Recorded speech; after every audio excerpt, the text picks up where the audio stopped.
have no power. He is going nowhere. She was only 9 years old, standing in the middle of an airplane aisle, tears streaming down her terrified face as she held her 6-year-old stepbrother who was struggling to breathe. The flight attendant was screaming at her to sit down or be removed from the aircraft. Other passengers had their phones out, recording every moment.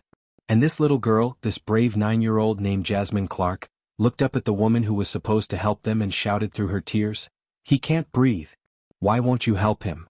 But to understand how we got here, how a child ended up fighting alone at 30,000 feet to save her brother's life, we need to go back 2 hours earlier.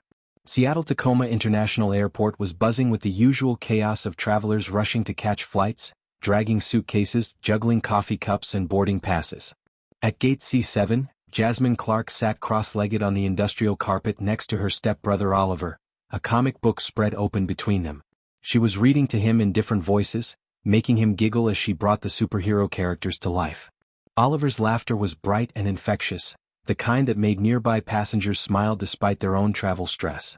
Jasmine was small for 9, with her hair pulled back in 2 neat puffs, wearing a purple hoodie that was slightly too big for her. But there was something in her eyes, something older than her years, a seriousness that appeared whenever she looked at Oliver. And she looked at him often, checking on him, watching his breathing, making sure he was okay. Their father, Kevin Clarke, stood a few feet away, phone pressed to his ear, his free hand running through his hair in that way people do when they're receiving bad news. He was a tall man with weathered hands that spoke of years in construction, and right now those hands were shaking slightly as he listened to whoever was on the other end of that call. Oliver started to cough, and Jasmine's attention snapped to him immediately. She didn't panic.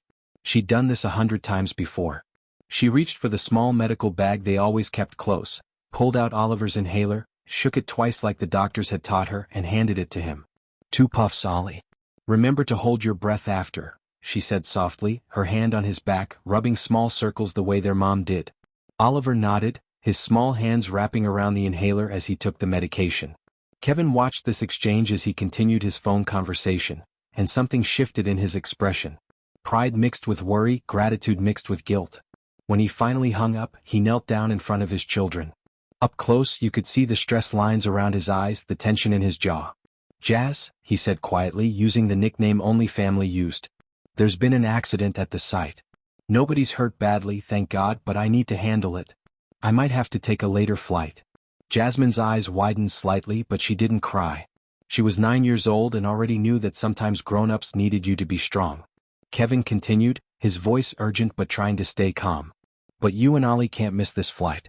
We waited 4 months to get this appointment with Dr. Richardson at Children's Hospital. It's too important. Your Aunt Simone will be waiting for you in Boston, and I'll get there as soon as I can." He looked at his daughter, really looked at her, and asked the question that would change everything. "Jess, you know you're the best big sister in the world, right? If I can't make this flight, can you take care of Ollie until you land?" Jasmine didn't hesitate. She sat up straighter, her chin lifting slightly, and nodded with a seriousness that would have been funny if the situation wasn't so real. "Dad, I've got him. I always do." And she meant it. Kevin could see she meant it. This was the little girl who remembered Oliver's medication schedule better than the adults did, who knew exactly what to do when he had an asthma attack, who checked on him in the middle of the night to make sure he was still breathing okay. 20 minutes later, Kevin's phone rang again. The decision was made. He had to stay. He grabbed a gate agent, a tired-looking woman with kind eyes, and explained the situation. His kids were registered as unaccompanied minors, all the paperwork was filed, his ex-wife Tiffany had signed off on everything, his sister would be waiting in Boston. The gate agent checked her computer, confirmed everything was in order, and assured him the flight attendants would keep a special eye on them. Kevin knelt down one more time, hugging both his children tightly. He whispered instructions to Jasmine about the inhaler, about keeping Oliver calm, about asking for help if she needed it. He kissed Oliver's forehead, told him to be brave, told him the doctors in Boston were going to make him feel so much better. And then they boarded. Jasmine held Oliver's hand as they walked down the jet bridge, their backpacks bouncing on their small shoulders. Oliver was excited despite feeling unwell, pointing at the airplane through the windows, asking Jasmine if she thought they'd see clouds close up. Jasmine smiled at him, squeezed his hand, told him they definitely would. But when they stepped onto the aircraft, everything changed. Diane Harper was a veteran flight attendant, 46 years old, with auburn hair pulled back in a regulation bun and makeup applied with precise efficiency. She'd been flying for 18 years and she prided herself on running a tight ship, on spotting problems before they became emergencies. She stood near the front of the cabin, greeting passengers with a professional smile that never quite reached her eyes. When Jasmine and Oliver appeared in the doorway, Diane's gaze locked onto them immediately. Her eyes narrowed almost imperceptibly as she took in the sight. A young black girl leading a younger white boy down the aisle. Something in her expression hardened. She stepped directly into their path, but when she spoke she directed her words only at Oliver, bending down to his level with sudden theatrical concern. "Sweetheart, are you okay? Where are your parents?" Jasmine started to answer, her voice polite but confident. "We're traveling to Boston. Our dad had an emergency and had to take a later flight. We're registered as unaccompanied minors. Our seats are 12A and B." Diane slowly straightened up, her eyes moving to Jasmine now, and the warmth that had been in her voice when she addressed Oliver completely vanished. Her tone became cold, clipped, suspicious. "Unaccompanied minors need special documentation. Did your father register you properly?" Before Jasmine could respond, a younger flight attendant named Brett Kander appeared behind Diane. Brett was in his mid-20s, with sandy brown hair and an eager-to-please demeanor. He pulled out a tablet, quickly scanning through the manifest. "Yes, Miss Harper, they're cleared. Jasmine and Oliver Clarke. Seats 12A and 12B. All the documentation is here." Diane looked at the screen, her lips pressing into a thin line. For a moment, she seemed like she wanted to argue, to find some reason to question this further. But with other passengers backing up behind the children and Brett confirming the registration, she had no grounds. She waved them through with a dismissive flick of her hand, but her final words carried a weight that made Jasmine's stomach tighten. "I'll be watching you too." It wasn't said like a flight attendant promising to help unaccompanied minors. It was said like a warning. Like a threat. Jasmine felt Oliver's hand squeeze hers tighter, and she gave him what she hoped was a reassuring smile as they made their way down the aisle to row 12. But inside, something twisted with unease. She'd heard that tone before, seen that look before. It was the same way some teachers looked at her when she scored higher than expected on tests, the same way some store security guards followed her mom through aisles.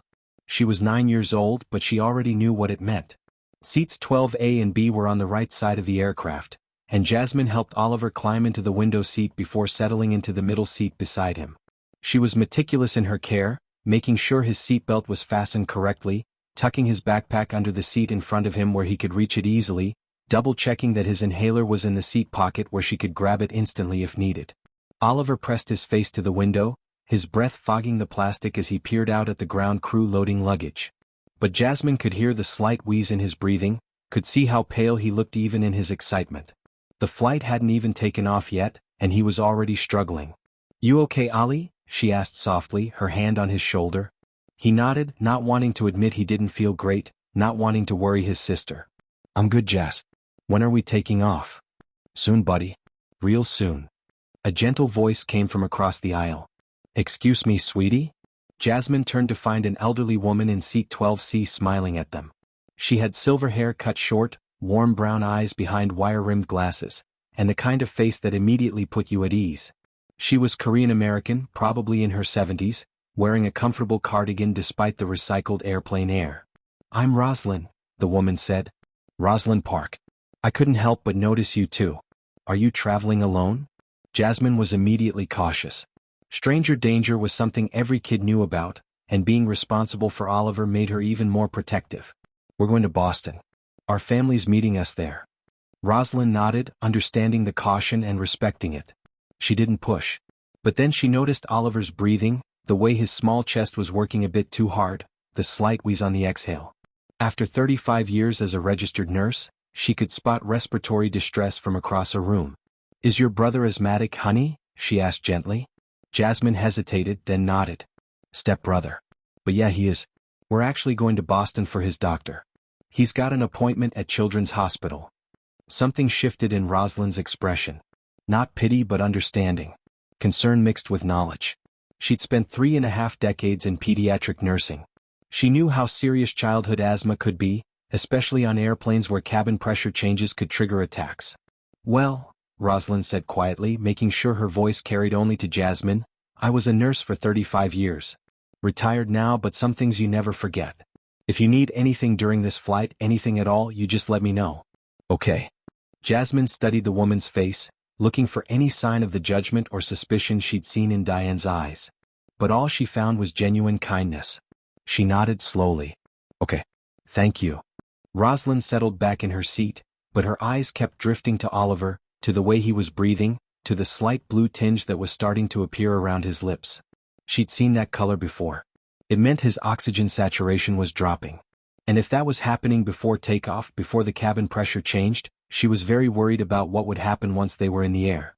The plane began to fill with passengers, carry-on bags being shoved into overhead bins, people settling into seats, flight attendants going through their pre-flight routines.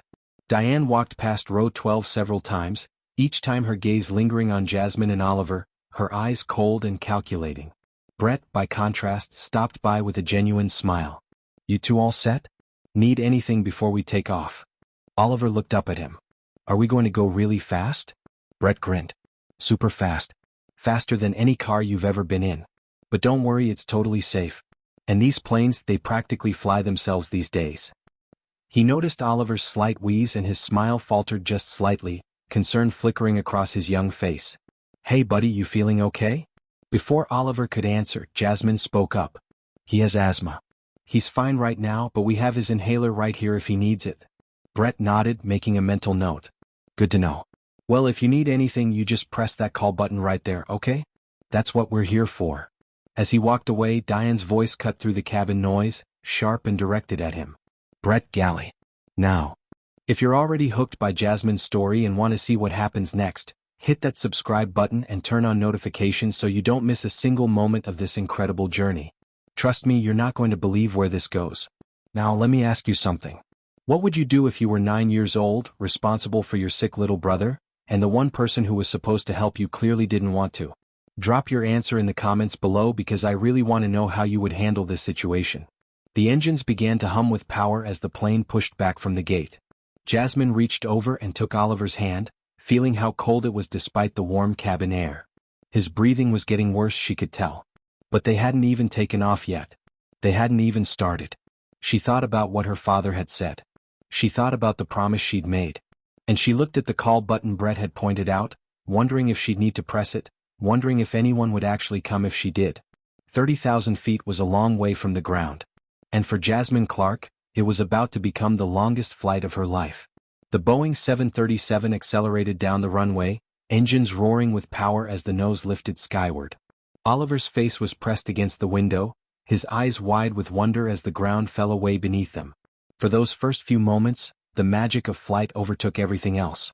He watched Seattle shrink below, the buildings becoming tiny blocks, the cars turning into moving dots, the Puget Sound stretching out like a sheet of wrinkled blue fabric. Just look. We're flying.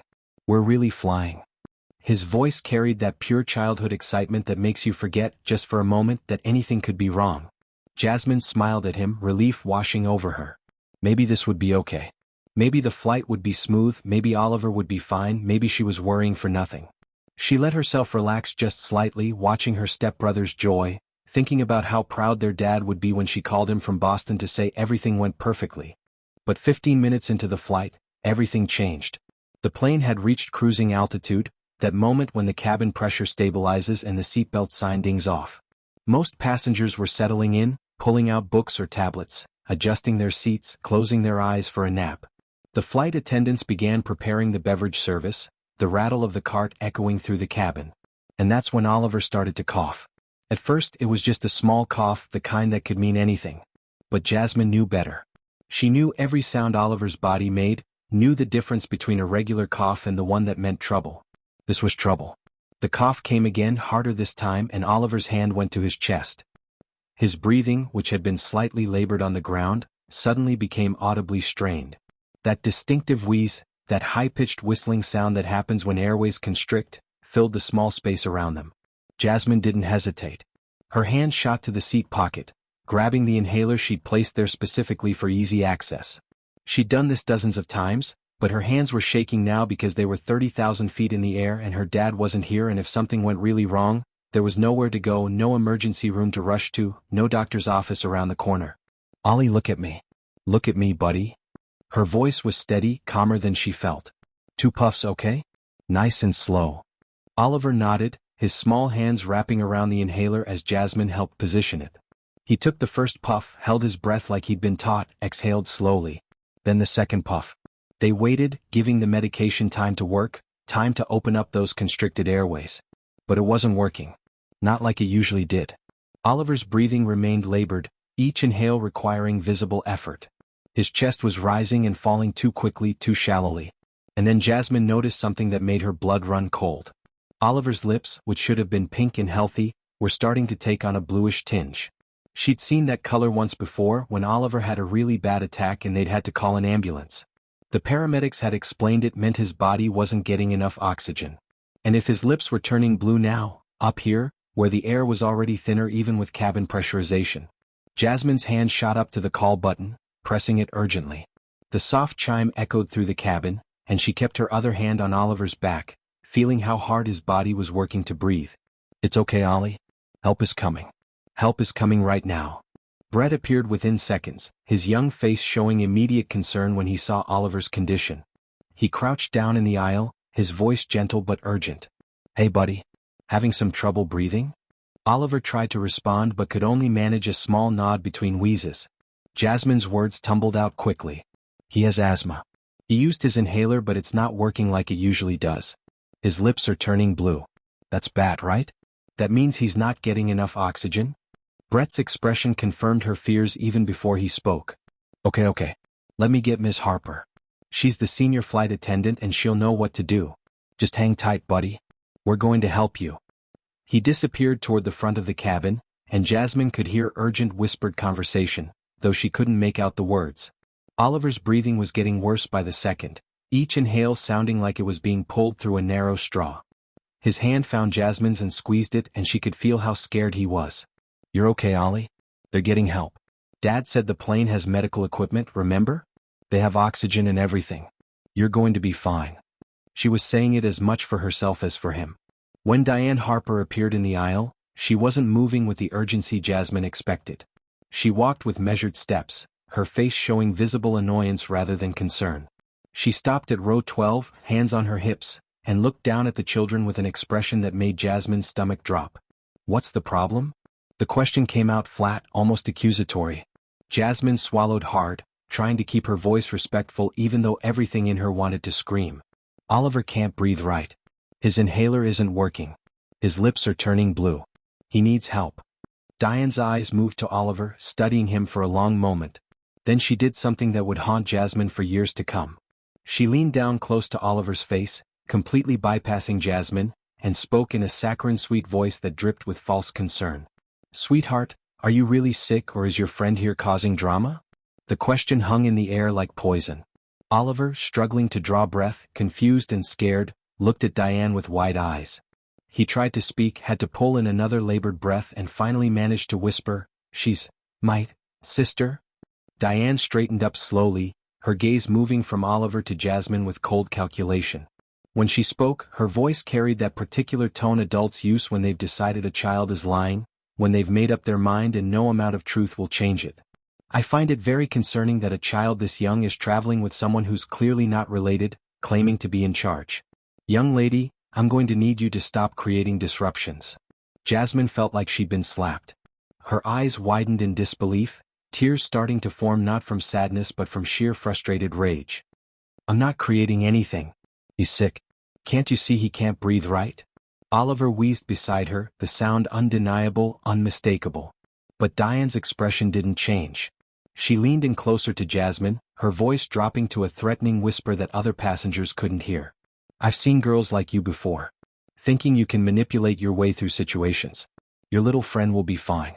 Sit down and stop bothering my crew, or I will have security waiting for you when we land." The words hit Jasmine like physical blows. "Girls like you. Manipulate." Each word carefully chosen to dismiss, to diminish, to delegitimize everything she was saying. Diane wasn't seeing a scared 9-year-old trying to save her brother. She was seeing something else entirely, something filtered through prejudices Jasmine was too young to fully understand but old enough to recognize. "But he can't breathe," Jasmine said again, her voice breaking now. "Please just look at him. Please." Diane stood up straight, smoothing her uniform with an air of finality. "If there's a real emergency, we'll address it. but I will not tolerate disruptions on my flight. Am I clear? She walked away before Jasmine could respond, disappearing back toward the galley, leaving a 9-year-old girl alone with a dying child and the crushing weight of being completely unheard. Rosalind Park had been watching this entire exchange from across the aisle. She'd seen the color of Oliver's lips, heard the quality of his breathing, recognized the signs of severe respiratory distress. And she'd seen something else too, something that made her blood boil. She'd seen exactly why Diane was refusing to help, the unconscious bias playing out in real time, a black child being dismissed and disbelieved while trying to save a white child's life. She unbuckled her seatbelt and moved closer, her voice calm but carrying the authority of someone who'd spent 35 years in medicine. "Excuse me, Ms. Harper." Diane turned, irritation flashing across her face at being called back. "I'm a retired nurse. This child is genuinely in respiratory distress. He needs medical attention. Immediately." For a split second, something flickered in Diane's expression. Doubt maybe. Or the realization that this was becoming more complicated than she'd anticipated. But then her jaw set, her shoulders squared, and she fell back on the only power she had, her authority as senior flight attendant. "Ma'am, unless you're currently licensed and willing to take legal responsibility, I suggest you return to your seat." Rosalind stood her ground, her voice steady and professional. "I am willing to help. This boy needs oxygen. He needs a nebulizer treatment if you have one on board. His oxygen saturation is clearly dropping and return to your seat. Now." Diane's voice cut through the air like a blade. "Or I will have you listed as a disruptive passenger. Is that what you want? To be banned from flying? To have police waiting for you in Boston?" The threat was clear and it worked. Rosalind's hands clenched at her sides, her entire body vibrating with the desire to push back, to do what she knew was right. But she also knew what happened to passengers who were labeled disruptive. She'd seen the news stories, seen people dragged off planes, arrested, banned from airlines. And if she was removed from this flight, she wouldn't be there to help when things got worse. And they were going to get worse. She could see it coming like a train wreck in slow motion. She returned to her seat but didn't buckle her seatbelt. Her eyes stayed locked on Oliver, watching every breath, every color change, ready to move the second she was needed regardless of consequences. Oliver's breathing continued to deteriorate. The wheeze was constant now, a soundtrack of suffering that was starting to draw attention from other passengers. People were looking over, concern etched on their faces, but no one knew what to do. This was an airplane 30,000 feet in the air. You couldn't just pull over. You couldn't just call 911. And worse, Oliver was starting to panic. When you can't breathe, when your body is screaming for oxygen that isn't coming, panic is a natural response. But panic makes everything worse. Panic makes you breathe faster, more shallowly, makes your heart race, makes your airways constrict even more. Jasmine could see the fear in Oliver's eyes, could feel his hand trembling in hers. She was scared too, more scared than she'd ever been in her life. But her dad's voice echoed in her head. "Stay calm, help Oliver stay calm." She took a deep breath, steadying herself, and started to sing. It was a lullaby their mother sang, one Tiffany had sung to both of them when they were sick or scared or couldn't sleep. Jasmine's voice was soft and slightly off-key, but it was filled with love. "Hush little baby, don't say a word, Mama's gonna buy you a mockingbird." She stroked Oliver's hair gently the way their mom did. She kept her voice as calm as she could, even though tears were starting to stream down her face. "And if that mockingbird don't sing, Mama's gonna buy you a diamond ring." Oliver's eyes focused on her face, the panic receding just slightly. His breathing was still terrible, but he wasn't spiraling into full panic. He was holding on, trusting his sister to save him because she always had before. Other passengers were fully aware something was wrong now. An older man across the aisle leaned over. "Is your brother okay? Should we call someone?" "I already did," Jasmine said, her voice breaking. "They won't help." Whispers spread through the cabin. People were looking toward the front of the plane, toward where the flight attendants had disappeared. A woman a few rows back stood up. "Someone needs to do something. That child can't breathe." But what could anyone do? They were trapped in a metal tube hurtling through the sky, dependent on a crew that had decided the problem wasn't real. Jasmine's hand reached up and pressed the call button again. The chime sounded, desperate and insistent. She pressed it again. And again. Brett appeared, and this time the worry on his face was unmistakable. He was young, maybe in his second or third year of flying, and he'd never dealt with anything like this. He looked at Oliver, and even his untrained eye could see how bad this was getting. "Please," Jasmine begged, her voice raw with desperation. "Please help him. Something's really wrong." I know you think I'm just a kid making things up, but I'm not. I'm not. He's dying. Can't you see he's dying? The word hung in the air. Dying. Brett's face went pale. I'll get Miss Harper again. I'll make her understand. He rushed off, and Jasmine could hear raised voices from the galley. Brett's voice, urgent and pleading. Diane's voice, sharp and dismissive. The argument was brief and clearly, Diane won. Because when Brett returned, his face told Jasmine everything she needed to know before he even spoke. If you're feeling the same frustration and fear that Jasmine is feeling right now, hit that subscribe button. This story is just getting started, and you need to see how this brave little girl fights back against a system that refuses to see her. Don't miss what happens next. Let me ask you something and be honest in the comments. Have you ever been in a situation where someone in authority refused to listen to you, refused to believe you were telling the truth? How did it make you feel? Because Jasmine is living that nightmare right now, and it's about to get so much worse. Oliver's breathing had become a struggle that consumed his entire small body. Every inhale was a fight. Every exhale was followed by that terrifying wheeze that meant his airways were closing up more and more with each passing second. And somewhere in the front of the plane, behind a galley curtain, a woman who held their lives in her hands had decided that a 9-year-old black girl wasn't worth believing. The plane continued its flight toward Boston, indifferent to the crisis unfolding in row 12. 5 hours stretched ahead of them, 5 hours that might as well have been an eternity. And Jasmine Clarke, 9 years old and utterly alone, held her dying brother in her arms and wondered what she was supposed to do when the adults who were supposed to protect you decided you weren't worth protecting at all. Jasmine Clarke was standing in the aisle of Flight 447, her 9-year-old body trembling with exhaustion and terror, holding her 6-year-old stepbrother who was fighting for every breath. This was the moment we started with, the moment that would define everything that came after. And now we're going to see exactly how it unfolded, second by agonizing second. Oliver was in Jasmine's arms because she couldn't lay him down in the seat anymore. He needed to be upright, needed gravity to help his lungs work, needed the position that might give him even one more breath. His small body was slack with exhaustion from the effort of breathing, his lips a deep, alarming blue, his fingernails taking on that same terrible color. The wheeze had become a high-pitched, desperate sound that cut through every conversation in the cabin. And Diane Harper was standing over them, her face flushed red with anger and something else, something that looked almost like fear because this situation was spiraling out of her control and passengers were watching and some of them had their phones out, recording everything. This is your final warning. Diane's voice was loud enough for half the cabin to hear, loud enough to make sure everyone knew she was the authority here. Sit down immediately or I will have security meet this aircraft and you will be arrested for disrupting a flight and endangering passengers. Jasmine looked up at her through tears that blurred her vision, her arms wrapped protectively around Oliver, and something inside this 9-year-old girl shattered. All the politeness she'd been taught, all the deference to adults, all the rules about staying quiet and being good, it all broke apart in the face of watching her brother die while someone who could help refused to do anything. He can't breathe. Her voice came out as a sob and a shout at the same time. Why won't you help him? What's wrong with you? The question echoed through the cabin, raw and accusatory and filled with the kind of pain that makes people look away because it's too real, too desperate, too uncomfortable to witness. Diane's jaw clenched. She reached out toward Oliver, her hands moving to take him from Jasmine's arms.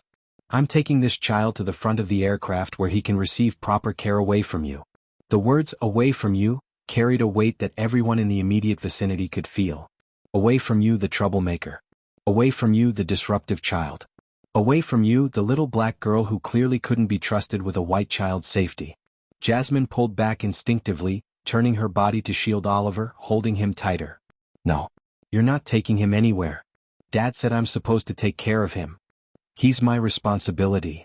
Diane's hand shot out and grabbed Jasmine's arm, her fingers digging into the soft flesh above the elbow hard enough to leave marks that would last for days. You are disrupting this flight and endangering passengers. Release the child. Now. The physical contact, the pain of Diane's grip, the sheer overwhelming injustice of it all made Jasmine cry harder, but she didn't let go of Oliver. She couldn't. If she let go, if they took him away, she would have failed the one promise she'd made to her father. I've got him. I always do. A man in a business suit, probably late 40s, suddenly stood up from his seat 3 rows back. He'd been watching this unfold with growing horror and something in him snapped. Hey. She's just a kid trying to help her brother. Why aren't you getting medical equipment? Why aren't you helping him instead of threatening her? His voice carried authority, the kind that comes from years of boardrooms and being listened to. Other passengers started to murmur in agreement. A woman holding a baby near the back of the section stood up too, bouncing her infant on her hip. "I have asthma.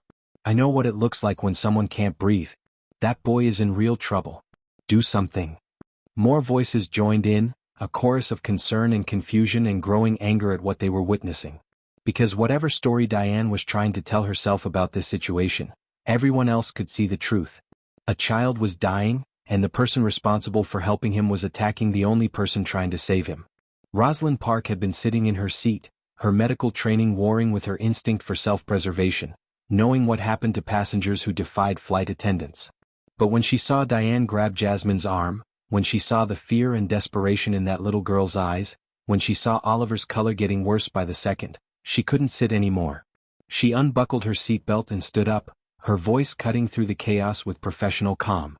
"Miss Harper, I am begging you. Let me assess this child. He's cyanotic. His oxygen levels are dropping. He's in severe respiratory distress. This is a medical emergency." Diane released Jasmine's arm and whirled to face this new challenge, her face now completely red, a combination of anger and embarrassment because she was losing control of her cabin and she knew it. Passengers were recording, witnesses everywhere, and this elderly Asian woman was using medical terms that made Diane's dismissal sound even more unreasonable. "Everyone sit down." Diane's voice had risen to a near shout. "You will all sit down right now or I will have every single one of you arrested when we land." The threat hung in the air and it worked on most people. The business suit man sat down reluctantly. The woman with the baby lowered herself into her seat. The murmuring continued, but the physical rebellion stopped. Because people were scared. Scared of being arrested, scared of being banned from flying, scared of the power this woman held over them. Diane turned to Brett, who had been standing frozen in the galley entrance, his young face pale and stricken. "Brett, call the captain.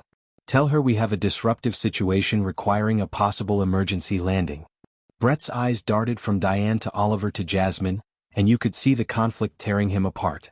He was 24 years old in his second year of flying, and every instinct he had was screaming that this was wrong. But Diane was his superior, the person who wrote his evaluations, the person who could end his career with a bad report. "Miss Harper, maybe we should just call the captain. Now." Brett pulled out the phone that connected to the cockpit, but his hand was shaking. And that's when Jasmine Clarke, 9 years old, exhausted and terrified and at the absolute end of her rope, said the thing that had been building inside her since the moment Diane first looked at her and Oliver with suspicion and disgust. "You don't believe me because I'm black and he's white." The words came out loud and clear, cutting through every other sound in the cabin. Jasmine was still crying, still holding Oliver, but her voice was fierce now, powered by a rage that even she didn't fully understand yet. "You think I stole him or something? You think I'm lying about being his sister because you can't imagine that we're family? But he's my brother and I love him and you're letting him die because you're racist." The cabin went completely silent. Not the kind of silence that's just an absence of sound, but the heavy, suffocating silence that happens when someone speaks a truth that everyone else has been trying not to acknowledge. The word racist hung in the air like a physical thing, and every single passenger within earshot knew they'd just witnessed something that couldn't be taken back. Phones that had been lowered came back up, recording. This wasn't just a medical emergency anymore. This was a moment that would be all over social media within hours. A 9-year-old black girl accusing a flight attendant of racism while holding her dying white stepbrother. This was the kind of thing that ended careers and sparked national conversations. Diane's entire body went rigid. Her voice, when she finally spoke, was ice-cold and precise, every word clipped with barely controlled fury. "How dare you? I'm trying to maintain safety on this aircraft and you are completely out of control. Brett, restrain her if necessary. Get this child away from her." Brett took a step forward, his hand reaching out, but then he stopped. He looked at Jasmine, really looked at her. Saw a little girl who was exhausted and terrified and holding on to her brother because she'd promised her father she'd keep him safe. Saw a child who wasn't creating a disruption, but was trying desperately to save a life while the adults who should have helped her did nothing. His hand dropped to his side. "Miss Harper, I think." And that's when Oliver's body went completely limp in Jasmine's arms. One second he was wheezing, fighting, struggling for air. The next second, nothing.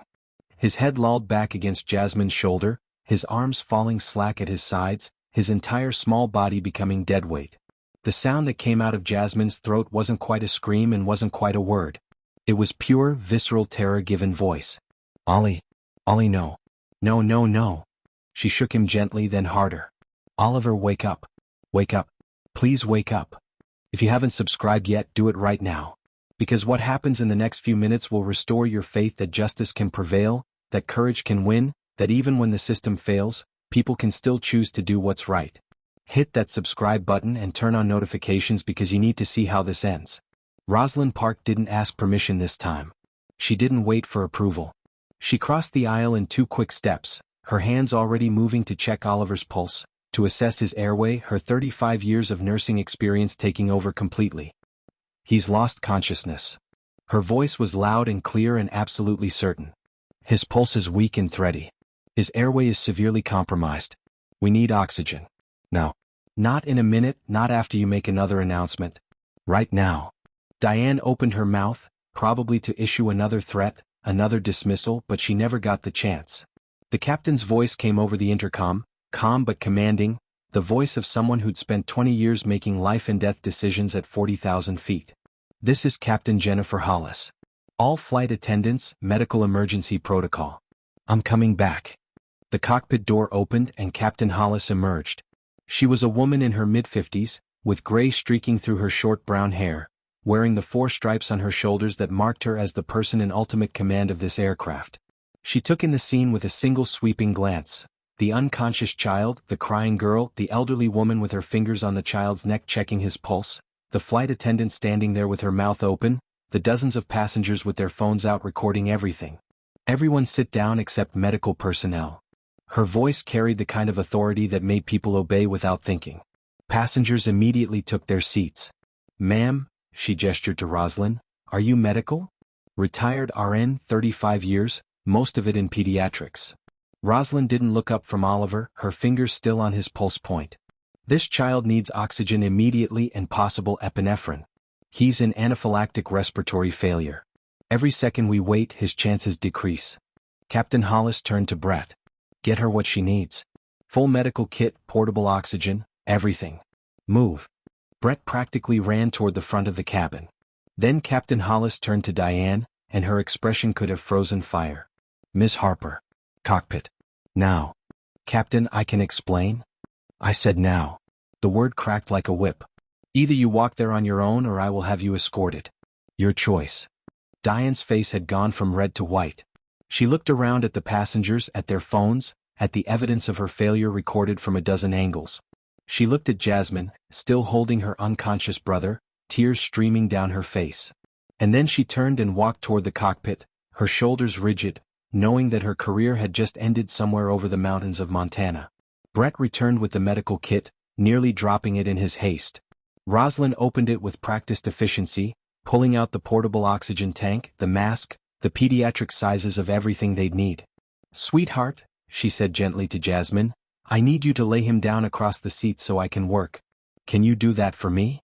Jasmine nodded, her whole body shaking as she carefully positioned Oliver across seats 12A and 12B. His face was gray now, his lips almost purple, his small chest barely moving. Rosalind worked with the speed and precision of someone who'd done this 1,000 times. Oxygen mask on, turned to the highest flow. Airway position to maximize breathing. Fingers back on his pulse, counting, assessing. She pulled a stethoscope from the kit, listened to his chest, her face grave. His lungs are severely constricted. I can barely hear air movement. She looked up at Captain Hollis. We need to administer epinephrine. I need permission. Captain Hollis didn't hesitate. You have it. Do what you need to do. Rosalind pulled the epinephrine auto-injector from the kit, the kind designed for severe allergic reactions that caused the same kind of airway constriction as Oliver was experiencing. She positioned it against Oliver's thigh, right through his jeans, and deployed it with a sharp click and hiss. The medication was in. Now they had to wait and see if it would be enough, if they'd gotten to him in time, if 30,000 feet in the air they could bring a dying child back from the edge. Jasmine was on her knees on the floor, her hands clasped together like she was praying, watching Oliver's face for any sign of change. Please, Ollie. Please wake up. I'm sorry. I'm so sorry. Please don't die. Captain Hollis put her hand on Jasmine's shoulder. You didn't do anything wrong, sweetheart. You did everything right. You fought for him. That's what heroes do. But Jasmine couldn't hear reassurance right now. All she could see was Oliver's still face. All she could think about was how she'd promised her father she'd take care of him, and now he might die and it would be her fault for not fighting harder, not screaming louder, not making them listen sooner. Rosalind kept her fingers on Oliver's pulse, kept her eyes on his chest, watching for any change in his breathing. The cabin was completely silent now except for the ambient noise of the engines, hundreds of people holding their collective breath, waiting to see if a 6-year-old boy would take another breath. Let me ask you something, and I want you to really think about your answer before you comment. If you had been on that plane recording this on your phone, what would you have done? Would you have spoken up sooner? Would you have stood up to the flight attendant? Or would you have stayed in your seat, afraid of the consequences?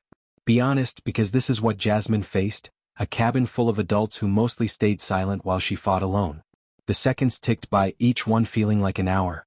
Rosalind checked her watch, counting how long it had been since she administered the epinephrine. The medication worked fast when it worked, usually showing effects within a minute or two. But every case was different, every child's response unique. And then, so subtle that Jasmine almost missed it, Oliver's chest rose just a little bit higher. Then fell.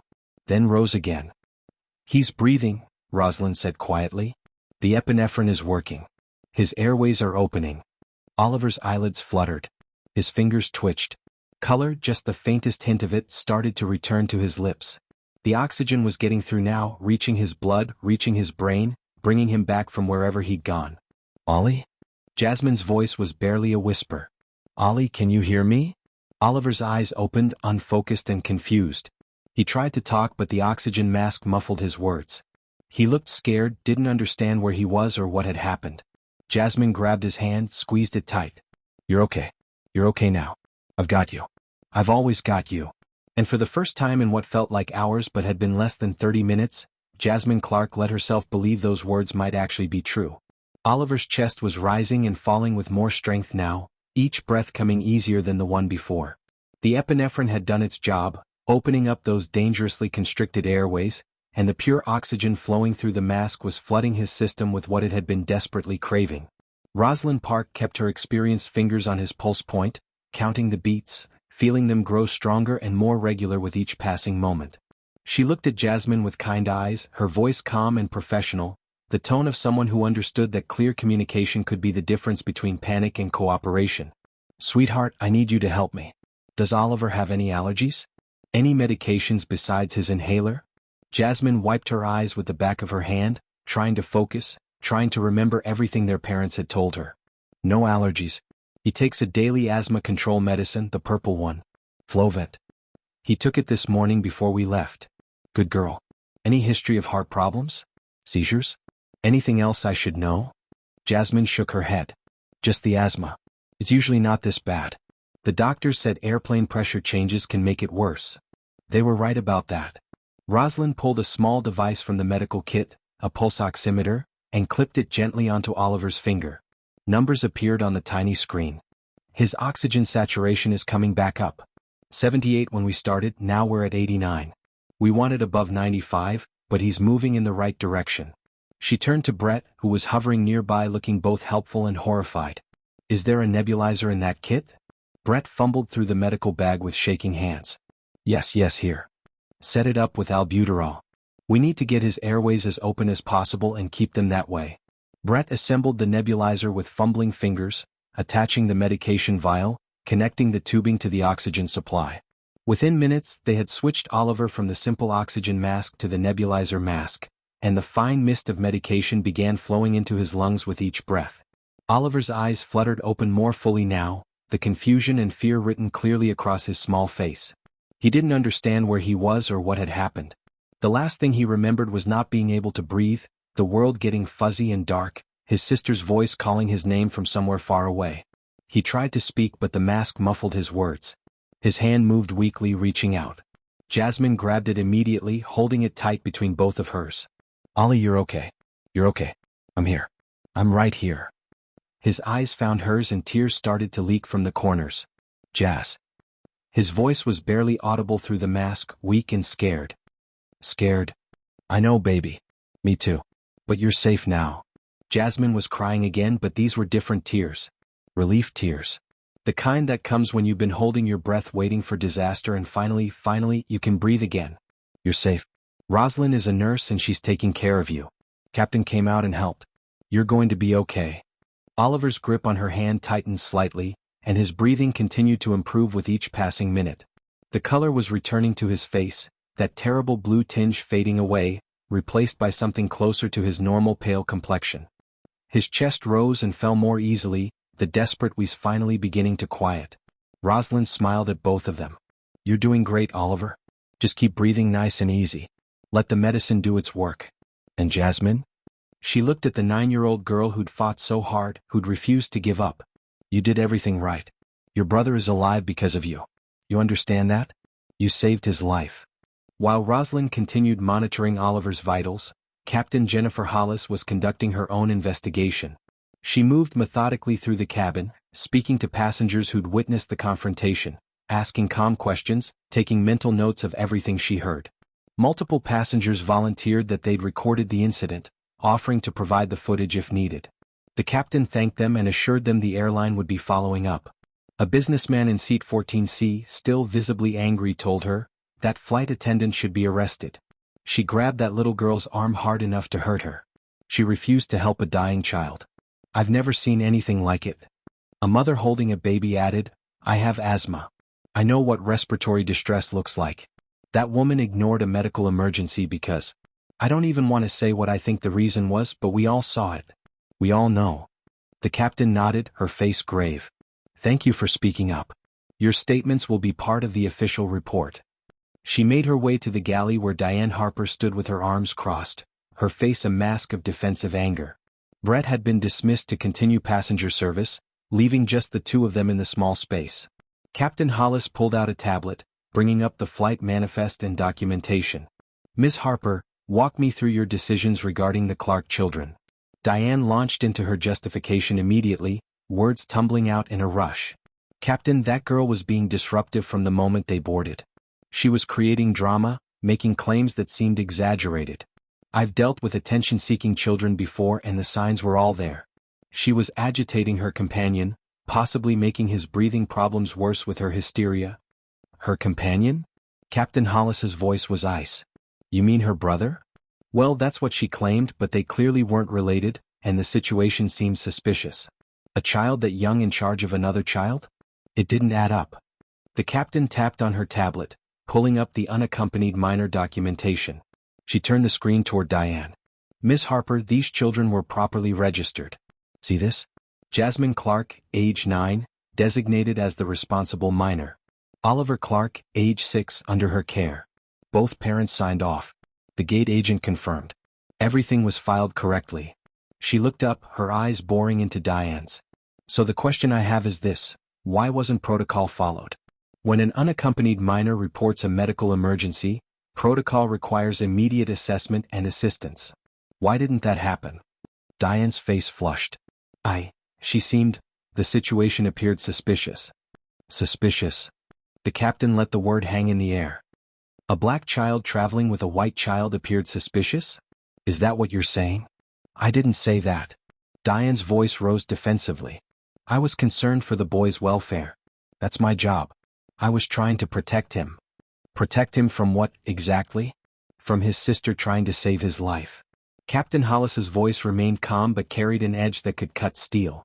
By ignoring his medical emergency? By physically restraining his sister? By refusing assistance from a retired nurse who identified herself as medical personnel? By threatening to have a 9-year-old child arrested?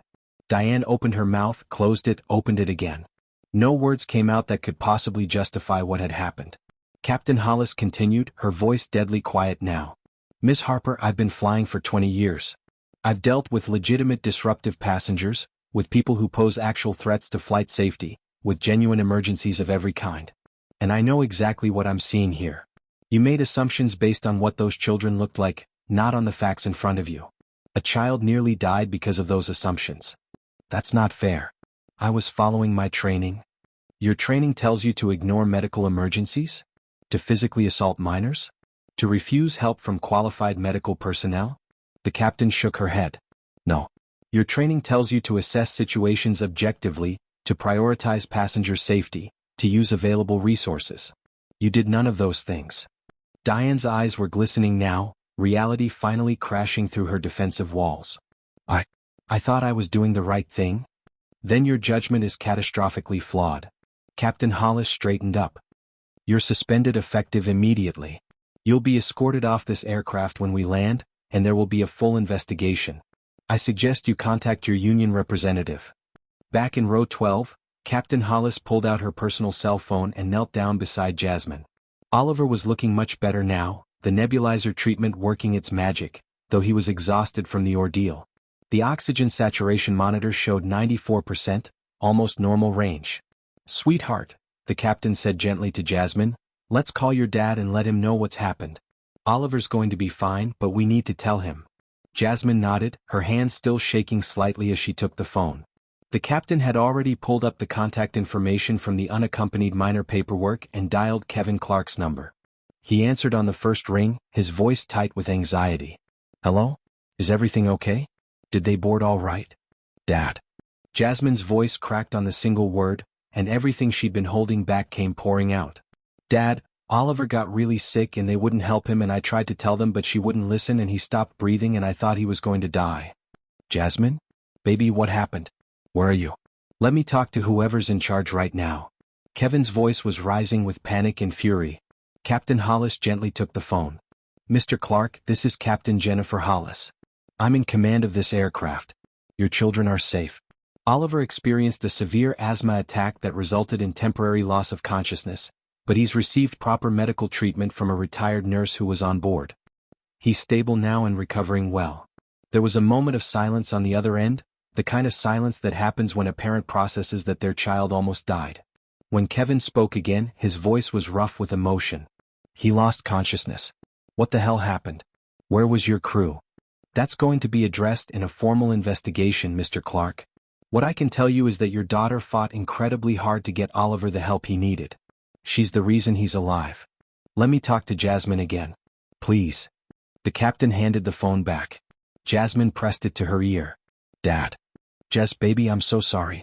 I'm so sorry I wasn't there. You shouldn't have had to deal with that alone. Is Oliver going to be okay? Really okay? Kevin's voice was thick with tears he was trying to hold back. The nurse says yes. He's breathing better. He's awake. You saved him, Jess. You understand that? You saved your brother's life. Kevin paused, composing himself. I'm so proud of you. So incredibly proud. And so angry I wasn't there to protect you both. Captain Hollis took the phone again. Mr. Clarke, we're going to conference in Oliver's mother as well. Hold on. Within moments they had Tiffany Clarke on a three-way call. When she heard what had happened, her reaction was immediate and visceral. My baby? My babies? Someone put their hands on my daughter? Her voice was a mixture of relief that they were safe and rage at what they'd endured. I want names. I want badge numbers. I want to know who the hell thought it was okay to treat my children like this. Captain Hollis provided the information, assured both parents that everything was being documented, that the airline would be held accountable, that she personally would make sure this was thoroughly investigated. Then Tiffany asked to speak to Jasmine. Baby girl, are you there? Mama? Jasmine's voice was small, a little girl again instead of the warrior she'd had to become. Baby, you were so brave. You did everything right. Everything. You protected your brother and you stood up for what was right even when adults were telling you to sit down and be quiet. I'm so proud of you I could burst. Tiffany was crying openly now. I love you so much. Both of you. And when you land, Mama's going to be there. And Simone and me both. We're going to hug you until you can't breathe, okay? Jasmine managed a watery laugh. Okay, Mama. After the call ended and Captain Hollis returned to the cockpit to prepare for their approach into Boston, she made one final announcement over the intercom. Her voice filled the cabin, commanding every passenger's attention.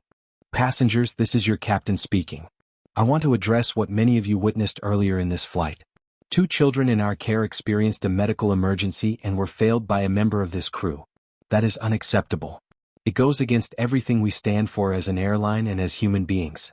She paused, letting that sink in. The young lady in seat 12A did exactly what any of us would do, what any of us should do. She protected her brother. She fought for him when he couldn't fight for himself. She refused to back down even when authority figures told her she was wrong. That's not being disruptive. That's being a hero. The cabin erupted in applause. It started with the passengers nearest to row 12 and spread like a wave through the entire aircraft. People were clapping, some wiping away tears, many giving Jasmine thumbs up or mouthing "good job" across the seats. Jasmine, exhausted and overwhelmed, managed a small smile. Oliver, still wearing the nebulizer mask but much more alert now, squeezed her hand. Captain Hollis returned from the cockpit and knelt beside Jasmine once more. "You did an extraordinary thing today. Not just taking care of Oliver but standing up when an adult was wrong. That takes real courage. The kind that most adults don't even have." Jasmine looked up at her with red-rimmed eyes. "Is Oliver really going to be okay?" Rosalind, who had never left Oliver's side, answered. "He's going to be just fine, sweetie. His oxygen levels are back to normal. His breathing is easy. The nebulizer will keep working until we land, and then the paramedics will make sure he gets to his doctor safely. You made that happen. You refused to give up on him." If you've made it this far in Jasmine's story, if you've felt every emotion she felt, every fear, every moment of injustice, then you need to subscribe to this channel right now. Because stories like this, stories about ordinary people doing extraordinary things, stories about courage in the face of prejudice, these are the stories that need to be told. Hit that subscribe button and make sure you never miss another story that matters. Brett approached slowly, his young face streaked with tears he wasn't bothering to hide. He knelt down on the other side of the aisle, looking at Jasmine with an expression of profound regret and admiration mixed together. "Jasmine, I'm so sorry. I should have stood up sooner. I should have helped you from the beginning. You're 9 years old and you were braver than I was. You're braver than most adults I know." His voice broke. "I won't forget this. I won't ever let something like this happen again. I promise you that." Jasmine didn't know what to say to that, so she just nodded. She was too tired for anger, too relieved Oliver was okay to hold grudges against someone who seemed genuinely sorry. At the back of the aircraft, Diane Harper sat in the jump seat reserved for crew, no longer in service, no longer in charge. She wasn't allowed to interact with passengers, wasn't allowed to do anything but sit and think about how spectacularly her career had just imploded. Some passengers glared at her as they walked past to use the restroom. Others ignored her completely, which somehow felt worse. She tried to tell herself she'd been doing her job, following her instincts, protecting the airline. But Captain Hollis's words kept echoing in her mind. A black child traveling with a white child appeared suspicious? The truth of her own bias, laid bare in a way she couldn't dismiss or defend, sat in her stomach like lead. As the plane began its descent into Boston, as the flight attendants prepared the cabin for landing, as Oliver continued to recover with each passing minute, Jasmine leaned her head against the seat and closed her eyes. She was 9 years old and she'd just lived through something that would change her forever. She'd learned that the world wasn't always fair, that adults weren't always right, that sometimes you had to fight even when you were scared, especially when you were scared. And she'd learned that she was stronger than she ever knew she could be. Here's my question for you, and I really want you to think about this before you answer in the comments. After everything Jasmine went through, after being dismissed and disbelieved and physically grabbed, do you think she'll ever trust authority figures the same way again? And is that a loss or a lesson? Because every black child in America will eventually learn what Jasmine learned on that flight. The only question is when and under what circumstances, and whether they'll have the strength to keep fighting like she did. The Boston skyline came into view through the windows, the city glittering in the late afternoon sun. They were almost home. Almost safe. Oliver was going to see his specialist, was going to get better. Jasmine had kept her promise to her father. She'd taken care of her brother. She always did. But the cost of that promise, the price of having to fight that hard just to be heard, just to be believed, that was something Jasmine would carry with her long after they landed. It would shape who she became, how she moved through the world, what she would and wouldn't tolerate. Flight 447 touched down smoothly at Logan International Airport, the wheels chirping against the runway, the engines reversing thrust. As they taxied to the gate, the passengers could see the flashing lights of emergency vehicles waiting. Not because Oliver was still in danger, but because Captain Hollis had radioed ahead, making sure medical professionals would be there the moment the doors opened. Jasmine looked out the window at those lights and felt, for the first time in hours, like maybe everything really was going to be okay. Maybe the nightmare was finally over. Maybe they were safe. She had no idea that in a few hours, the videos passengers had recorded would start appearing online. That by tomorrow morning her story would be national news. That she would become a symbol of both the courage of children and the persistent prejudice they faced. That Diane Harper's name would be infamous, her face plastered across social media as an example of exactly what not to do. But that was all to come. Right now, in this moment, Jasmine Clarke was just a tired 9-year-old girl holding her stepbrother's hand as the airplane pulled up to the gate, grateful beyond words that they'd both survived, that they'd made it through together. Just like she'd promised. Just like she always would.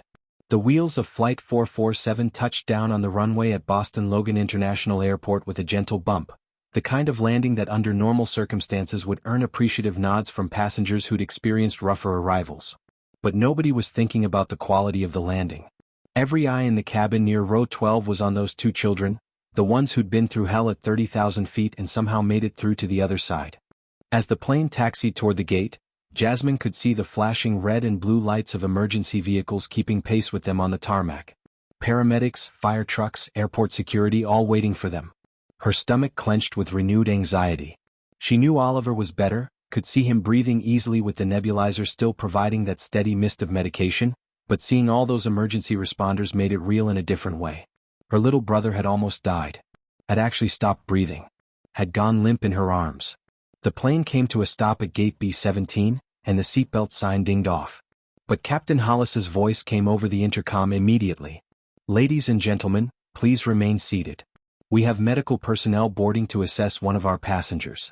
This will only take a few minutes. Thank you for your patience and cooperation." The forward door opened, and 3 paramedics in navy blue uniforms came striding down the aisle with practiced efficiency, carrying their medical bags and a small portable stretcher, just in case. But when they reached row 12 and saw Oliver sitting up, alert, breathing easily through the nebulizer mask, their tense expressions relaxed slightly. The lead paramedic, a woman in her 30s with kind brown eyes and her hair pulled back in a neat ponytail, knelt down beside Oliver. "Hey there, buddy. I'm Sarah. How are you feeling?" Oliver looked at Jasmine before answering, and she nodded encouragingly. He pulled the nebulizer mask aside. "Better. My chest doesn't hurt as much." Sarah smiled. "That's good. That's really good. I'm going to check a few things, okay? Nothing that will hurt."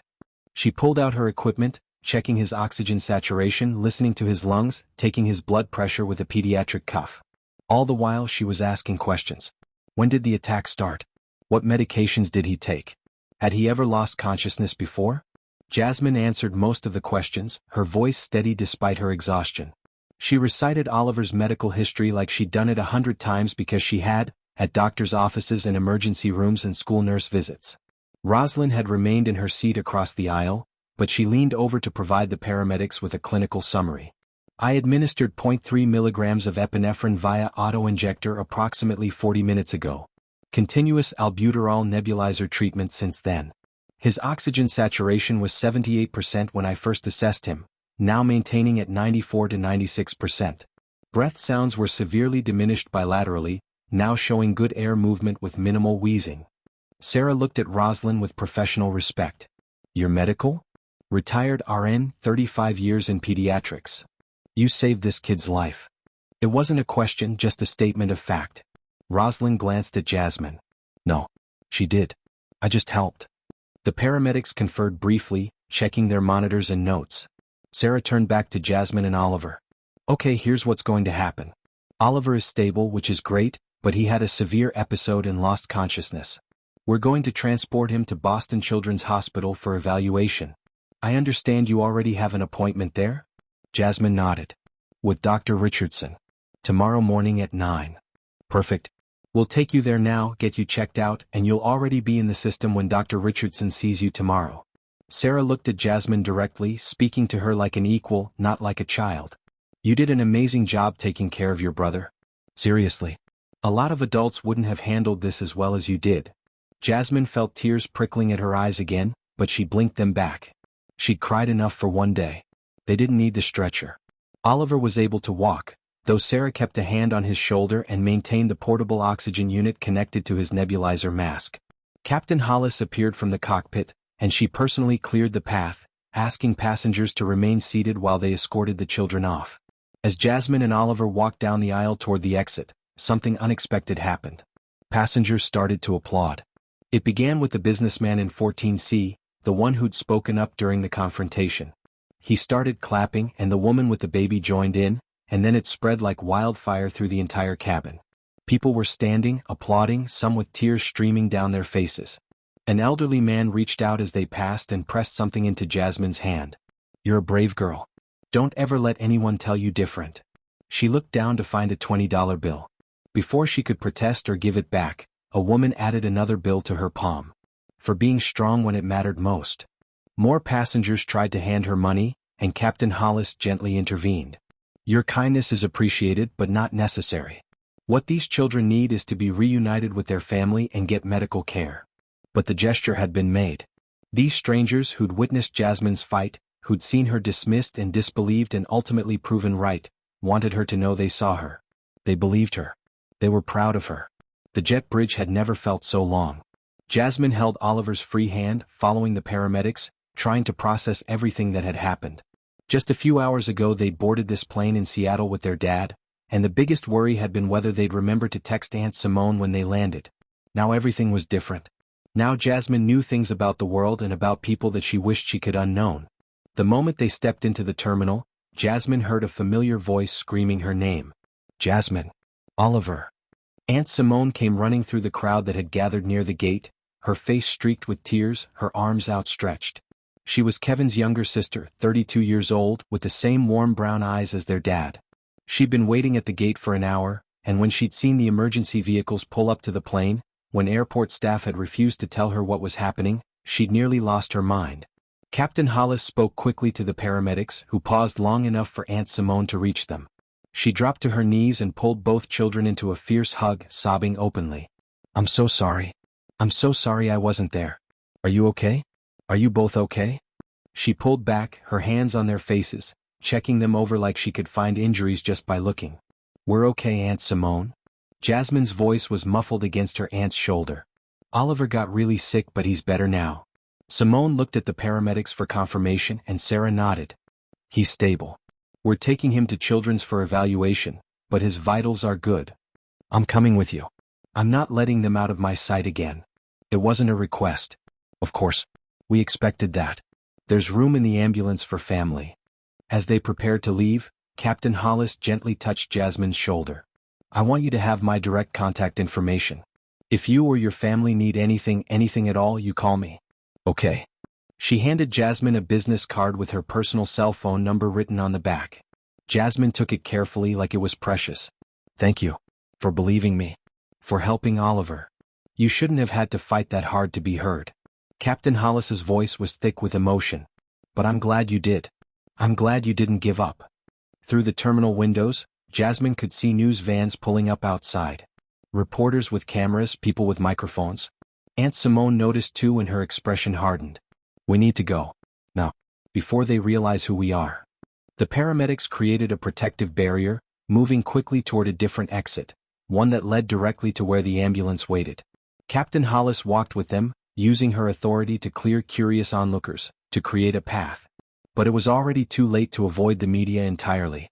During the flight, while Jasmine had been fighting for Oliver's life, passengers had been posting videos to social media. Short clips at first, snippets of the confrontation, Diane's dismissive attitude, Jasmine's desperate pleas. Then longer videos as the situation escalated. Oliver going limp. Rosalind rushing to help. Captain Hollis taking command. The hashtags had already started trending. Justice for Jasmine. Racist flight attendant. 9-year-old hero. The videos had been viewed hundreds of thousands of times in the 90 minutes since they'd been posted, and the numbers were climbing by the second. News outlets had picked up the story within an hour.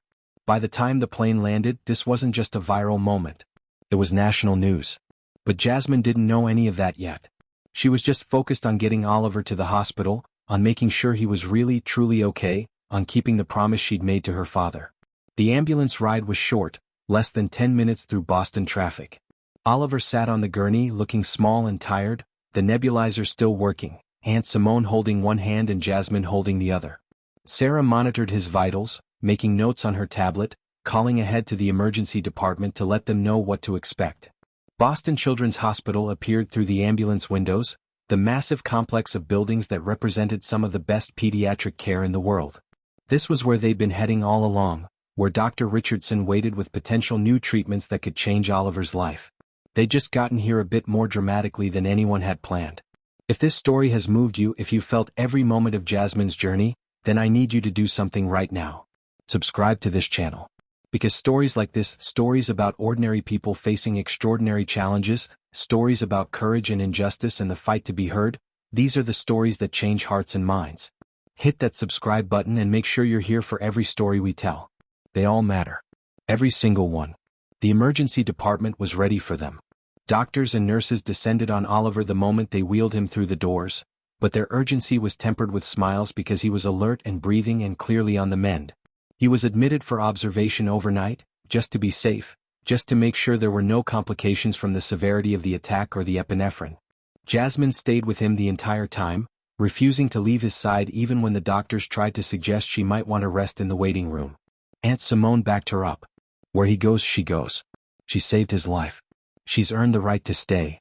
Kevin arrived 3 hours later, having caught the next flight out of Seattle the moment he heard what happened. He burst into Oliver's hospital room looking wild-eyed and terrified, and when he saw both his children safe, he simply broke down crying. He held them both for a long time, apologizing over and over for not being there, for letting them fly alone, for putting them in that situation.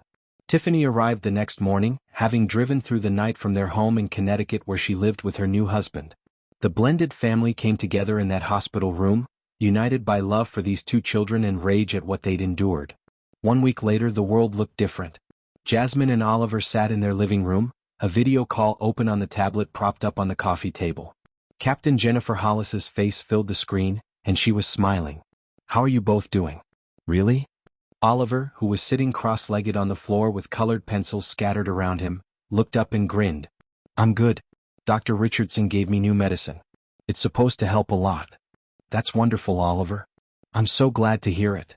Jasmine sat on the couch, looking more relaxed than she had in days. "We saw the news. About the airline's apology. And about Ms. Harper." Captain Hollis's expression grew serious. "Yes. Diane Harper was terminated immediately after we landed. The airline issued a public apology, and they're implementing new training protocols for all flight attendants. Unconscious bias training, medical emergency response, how to properly handle unaccompanied minors. They're using what happened to you to make sure it never happens to anyone else. Do you think it will work?" Jasmine asked quietly. "The training?" The captain paused, considering her answer carefully. "I think some people will learn. Some people will change. And some people shouldn't be in positions of authority over others because they can't see past their own prejudices. But what I know for certain is that your story, your courage, it's made a difference. People are talking about this.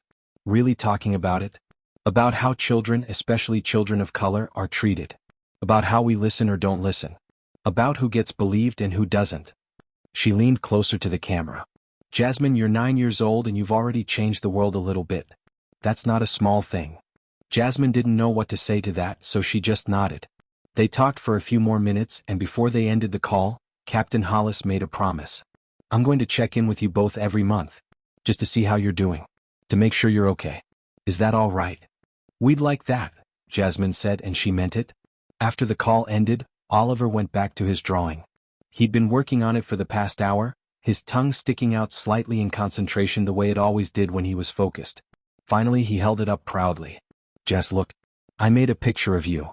Jasmine leaned over to see. The drawing showed a stick figure with 2 puffs on its head, wearing a cape that Oliver had colored in with a purple crayon. Across the top, in Oliver's careful 6-year-old handwriting, were 3 words, "My hero Jazz." Tears pricked at Jasmine's eyes again, but this time they were good tears. Happy tears. She took the drawing carefully, studying every crayon stroke, every detail he'd added. "This is the best picture anyone's ever drawn of me, Ollie." "You saved me," Oliver said simply, like it was the most obvious thing in the world. "Heroes wear capes. So you need one." Outside in the backyard, Kevin and Tiffany stood on the porch watching as Jasmine helped Oliver onto the swing that hung from the old oak tree. Despite the divorce, despite the complications of their blended family, despite everything, they'd come together in this moment. They'd found their way back to being partners in raising these incredible children. Kevin had his arm around Tiffany's shoulders and she leaned into him, both of them watching Jasmine push Oliver gently, then harder as he giggled and asked for more. "We raised a warrior," Kevin said quietly, pride and pain mixing in his voice. Tiffany shook her head slightly, a small smile on her face despite the tears tracking down her cheeks. "We raised a protector. A fighter. Someone who won't back down when it matters." She paused. "And she's only 9. The weight of that hung between them. 9 years old. Still a baby in so many ways. Still believing in fairy tales and drawing pictures and playing with dolls. But also old enough now to understand prejudice, to recognize injustice, to know that sometimes the adults are wrong and you have to fight anyway. Higher, Ollie? Jasmine's voice carried across the yard, bright and clear. Oliver's laughter rang out like music. Higher, Jazz. I can breathe now. He threw his head back, his legs pumping to gain more momentum, the swing carrying him up toward the sky. I can fly. And maybe he could. Maybe with his new medications, his new treatment plan, the care of excellent doctors, maybe Oliver really could fly. Maybe the worst was behind him. Jasmine pushed the swing harder, her own laughter joining her brother's, and for the first time in a week she felt like a kid again. Not a warrior, not a hero, not a symbol of anything. Just a 9-year-old girl playing with her little brother on a sunny afternoon, the way kids are supposed to. But here's my question for you, and I want you to really think about this before you comment. Jasmine will carry what happened on that flight for the rest of her life. She'll remember being dismissed, being disbelieved, being told she was lying when she was telling the truth. How do you think that will shape the woman she becomes? Will it make her stronger or harder? More compassionate or more cynical? More trusting or more guarded? And is it fair that a 9-year-old had to learn these lessons at all? The swing arced higher, Oliver's delighted squeals echoing through the neighborhood. Jasmine's hands were steady on his back, pushing at just the right moment, keeping him safe while letting him soar. She'd promised her father she'd take care of Oliver. And she had. She'd fought when adults told her to be quiet. She'd stood up when she was told to sit down. She'd refused to accept that her brother's life was worth less than someone's prejudices or pride. She was 9 years old and she'd already learned what some people never learn. That sometimes doing the right thing means making people uncomfortable. That sometimes being kind means being fierce. That sometimes love requires courage that feels too big for your body to contain, but you find it anyway because the alternative, giving up, is impossible. The sun was setting now, painting the sky in shades of orange and pink and purple, the colors of Oliver's drawing come to life.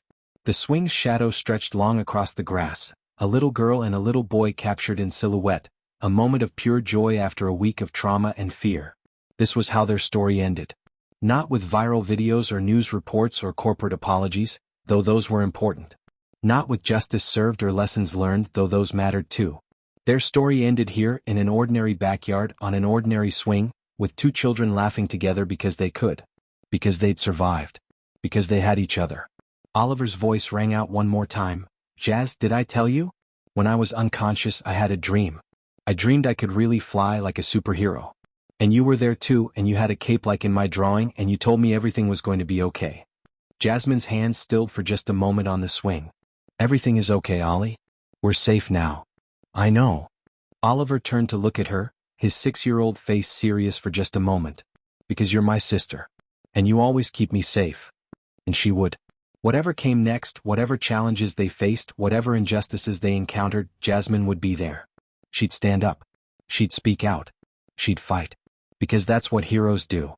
Even the 9-year-old ones who just want to play on the swing with their little brother, who just want to be kids, who just want a world where being black and protective doesn't make you suspicious, where loving across racial lines doesn't make you a liar, where children are believed when they say someone needs help.